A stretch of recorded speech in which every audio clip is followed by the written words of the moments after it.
দীঘার কাছে রামনগরের কাদুয়া গ্রাম পঞ্চায়েত এলাকার বাসিন্দা ঝর্ণাসি ভোর থেকে গভীর রাত পর্যন্ত লড়াই করে সংসার চালানো এই সংগ্রামী নারীর গল্প যে কারুর চোখে জল এনে দেবে। কখনো টোটো চালিয়ে, কখনো সবজি বিক্রি, কখনো মাছ বিক্রি, কখনো আবার সাইকেলে করে ফেরি। জীবনে কঠিন বাস্তবতার সঙ্গে প্রতিদিন যুদ্ধ করেই চলছে তার দিন যাপন। স্বামীর অসুস্থতার পর সংসারের যাবতীয় দায়িত্ব যখন একাই তার কাঁধে এসে পড়ে, তখন তিনি হাল না ছেড়ে বাস্তবতাকে মেনে নিয়ে কাজ শুরু করেন। নিজের পরিবারের মুখে দুবেলা অন্ন তুলে দিতে জীবনের প্রতিটি মুহূর্তের সঙ্গে লড়াই করে চলেছেন ঝর্ণা দেবী। কারণ স্বামী অসুস্থ, বাড়িতে প্রচুর অন্ধার, খাটে খাওয়া মানুষ। আর সেটা কি করি, স্বামী অসুস্থ, দুটো বাচ্চাকে তো পড়াশোনা করে মানুষ করাতে হবে। মাছের ব্যবসা করি। কি মাছের ব্যবসা করে? আমি না মিষ্টি সব রকম মাছের ব্যবসা। গ্রামে কোন বাজারে বিক্রি করে? আমি গ্রামে সাইকেল করে বিক্রি করি। লোকের গাড়িতে গিয়ে সবজি দোকানে বসে সবজি বিক্রি করেছি। কেউ জানে না যে বাচ্চাগুলো আছে। এই ছোটো বাচ্চাকে নিয়ে পারিবারিক একটু এর মধ্যে থাকতো। এই ছোটো বাচ্চাকে নিয়ে এখানে তো তার কাছে চাইতে যাবো না, সবাই থেকে ছেলে তো কেউ কিছু বলবে না। সেই কারণে সেটা কাছে আমরা কারো কাছে হাত পাততে চাই না। 1 টাকা থাকবে 1 টাকার মতো খাবো, না থাকবে না থাকার মতো। কারো কাছে হাত চাইতেও না, কারো কাছে চুরি চামারি করতেও না, কোনো কিছু না।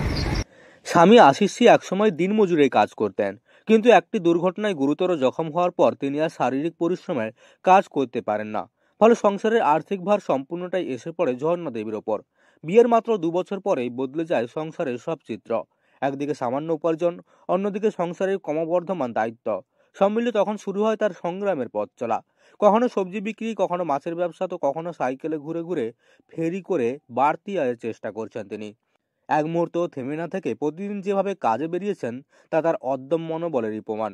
বর্তমানে ঝর্ণা দেবী টোটো চালিয়ে জীবিকা নির্বাহ করছেন। সকালে ছোট মেয়েকে সঙ্গ নিয়ে তিনি বেরিয়ে পড়েন রাস্তায়। টোটোর সামনের সিটেই বসে থাকে তার ছোট্ট মেয়ে, আর তিনি যাত্রী তোলা, নামানো, স্কুল অফিস যাতায়াত করা মানুষদের পৌঁছে দেওয়ার কাজ করে বেড়াচ্ছেন মন দিয়ে। দীঘা রামনগর এলাকায় পর্যটকদের ভিড় বাড়লে যাত্রীও বাড়ে, তবে সারাদিন ঘুরে বেড়ানো এবং কাজের চাপ সামলানো তার জন্য সহজ নয়। বড় মেয়ে 6ষ্ঠ শ্রেণীতে পড়ে, তাকে নিয়মিত স্কুলে পাঠাতে হয়, আর ছোট মেয়েকে নিয়েই তার প্রতিদিনের পথ চলা। সংসার, সন্তান, কাজ, তিনটা একসঙ্গে সামলানো ঝর্ণা দেবী দাঁড়িয়ে আছেন নিজের শক্তিতে, নিজের মনোবলে। জীবনের কঠিন পরিস্থিতিকে জয় করে তিনি প্রমাণ করেছেন, সাহস আর ইচ্ছা শক্তি থাকলে নারী নিজেই হয়ে উঠতে পারে পরিবারের একমাত্র ভরসা। শুধু তার পরিবারই নয়, সমাজের অসংখ্য মানুষের কাছে ঝর্ণাশ্রী আজ এক অনুপ্রেরণা। তার জীবন সংগ্রাম দেখিয়ে দেয়, প্রতিকূলতা যতই আসুক, নিজের চেষ্টা আর সাহস থাকলে পথ খুঁজে নিতে পারে মানুষ। ঝর্ণা দেবীর এই লড়াকু মানসিকতা সমাজে এক অনন্য দৃষ্টান্ত স্থাপন করেছে। পূর্ব মেদিনীপুরের দীঘা থেকে মদন মাইতির রিপোর্ট, লোকালিটির বাংলা।